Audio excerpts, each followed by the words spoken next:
बिस्मिल्लाहिर्रहमानिर्रहीम। अस्सलाम वालेकुम दोस्तों उम्मीद है आप सब खैरियत से होंगे। अल्लाह आप सबको ऐसे ही खुश रखे। दोस्तों, हर बार की तरह हम इस बार भी एक न्यू मुस्लिम की स्टोरी लाए हैं और ये स्टोरी है एक यूक्रेनियन लड़की की जो कि सिगरेट की आदी थी और शराब पीती थी और इनको मज़हब में कोई भी दिलचस्पी नहीं थी। लेकिन फिर इनके साथ ऐसा क्या हुआ कि इन्होंने इस्लाम को ही कबूल कर लिया और हर उस गलीज़ चीज़ से तौबा कर ली जिस चीज़ को करने के लिए आजकल के नौजवान बेताब रहते हैं और उसे फ़ख्र की अलामत समझते हैं। ये जानने के लिए इस वीडियो को लास्ट तक देखें और आपको बता दें कि हम इस चैनल पर इसी तरह की रिवर्ट मुस्लिम की स्टोरीज लाते रहते हैं। अगर आपने अभी तक हमारा चैनल सब्सक्राइब नहीं किया है तो इस चैनल को सब्सक्राइब कर दें। अस्सलाम वालेकुम, मेरा नाम मरीना है और मेरा ताल्लुक़ यूक्रेन से है। मैं 27 साल की हूँ और मुझे यहाँ दुबई आए हुए 2 साल हो गए हैं। 1 साल पहले ही मैंने इस्लाम कबूल कर लिया है। जैसे कि आप सब जानते हैं कि यूक्रेन किसी ज़माने में रशिया का हिस्सा होता था और वहाँ पर कम्युनिज़म होने की वजह से कोई मज़हब नहीं था। बस यूँ कह ले कि कम्युनिज़म ही हमारा मज़हब था और कम्युनिज़म ही हमारा तर्ज ज़िंदगी था और यही वो सब कुछ जो हमारे वालिदैन हमें बचपन में सिखाते थे। जिस तरह रूस के कब्ज़े से पहले उज़्बेकिस्तान, तजाकिस्तान वगैरह मुस्लिम ममालिक थे, मगर रूस के कब्ज़े के बाद इन ममालिक की मजहबी शनाख्त ख़त्म करके वहाँ कम्युनिज़म नाफिज कर दिया गया। चुनांचे मेरे वालिदैन मजहबी नहीं थे, वो कभी भी चर्च नहीं गए, वो सिर्फ गॉड पर यकीन रखते थे। खास करके मेरी वालिदा, वो हमेशा से चर्च के खिलाफ रहती थी। क्यों? वो सिर्फ इसलिए कि अगर तुम चर्च जाते हो तो चर्च बिल्कुल मस्जिद की तरह है, जहाँ आप जाकर खुदा से बात कर सकते हैं, मजहबी चीज़ों को करने के करीब होते हैं, न कि सिर्फ उन लोगों को पैसा देने के लिए जो वहाँ काम करने वाले हैं, जो अपने लिए स्मार्टफोन खरीदते हैं और मर्सिडीज कार चलाते हैं। सॉरी, ये मजहब नहीं है। Actually, my mom, she was always against church. Why? Because if you go to the church, you see, church is same as mosque, the place where you come to talk to the God, to be closer, to do the religious stuff, not just to come give money for the people who are like working there to buy themselves phones and drive Mercedes cars. Sorry, it's not a religion. मेरी परवरिश मजहबी घराने में नहीं हुई थी, इसलिए मैं ईसाइयों की तरह नहीं थी। आप मुझे नहीं कह सकते कि मैं पहले ईसाई हुआ करती थी, लेकिन यकीनन क्योंकि जब मैं पैदा हुई थी तो सबकी आदत थी कि हर कोई अपने बच्चों को चर्च ले जा रहा होता था और उन्हें ईसाई बनाता था और ये सब कुछ इसी तरह चल रहा था।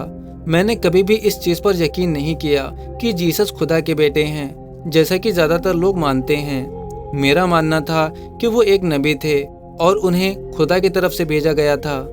इसी तरह यूक्रेन पर रूसी कब्जे से पहले वहाँ पर ईसाइयत थी और रूस के कब्जे से पहले हमारे आबाओ अजदाद ईसाई थे, मगर रूस ने तमाम मज़हब को ख़त्म किया तो यूक्रेन के लोगों को भी ईसाइयत तर्क करनी पड़ी और हम में से चंद लोग थे जिनकी मज़हब से वाबस्तगी सिर्फ इस हद तक थी कि हम गॉड पर ईमान रखते हैं कि एक ऐसी सुपर ताकत है जिसके कब्जे में सारी कायनात है, और बस इससे ज़्यादा हमें मज़हब के बारे में कुछ मालूमात नहीं थी। I never believed that Jesus is the Son of God like most of the people believe in.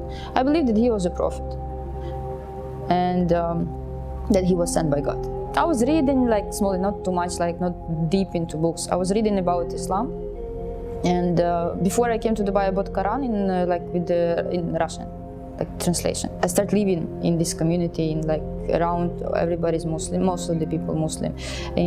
At work, everybody Muslims. So I saw that like Islam is gathering people together, and it does, like if you're gonna be in some bad situation, they will always help you. जब रूस से आज़ादी के बाद Uzbekistan वगैरह अक्सर रियासतों में इस्लाम कसरत से फैला तो इसके असरात यूक्रेन पर भी पड़े और यूक्रेन के बहुत सारे कम्युनिस्ट मुसलमान हो गए।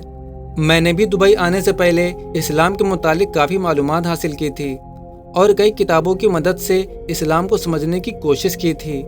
हत्ता कि मैं रूसी तर्जुमे के साथ कुरान भी पढ़ती थी और मुझे मुसलमान बहुत पसंद थे क्योंकि इनकी कम्युनिटी बहुत स्ट्रांग थी और ये लोग आपस में एक दूसरे के लिए सिर्फ इसलिए मदद करते रहते थे क्योंकि वो सब मुसलमान हैं। हालांकि बगैर किसी जान पहचान के राह चलते भी किसी मुसलमान की दूसरे मुसलमान से मुलाकात हो जाए तो ये लोग दिल से एक दूसरे की मदद करने के लिए तैयार हो जाते हैं और आपस में मददगार होने के साथ साथ अपने इर्द गिर्द मौजूद दीगर गैर मुस्लिमों को भी मदद करने से कभी नहीं कतराते, और मेरे इर्द गिर्द बहुत मुसलमान थे। फिर जब मैं दुबई आई तो मुझे सिगरेट पीने की लत लग गई और मैं इससे छुटकारा हासिल करना चाहती थी। यहाँ आए 1 साल ही हुआ था कि पहला रमज़ान शुरू हो गया। मैंने ये बेहतरीन मौका समझा कि मैं रोज़े रखूँ और इसकी वजह से स्मोकिंग से दूर रहूँगी और मुझे सिगरेट छोड़ने में मदद मिलेगी।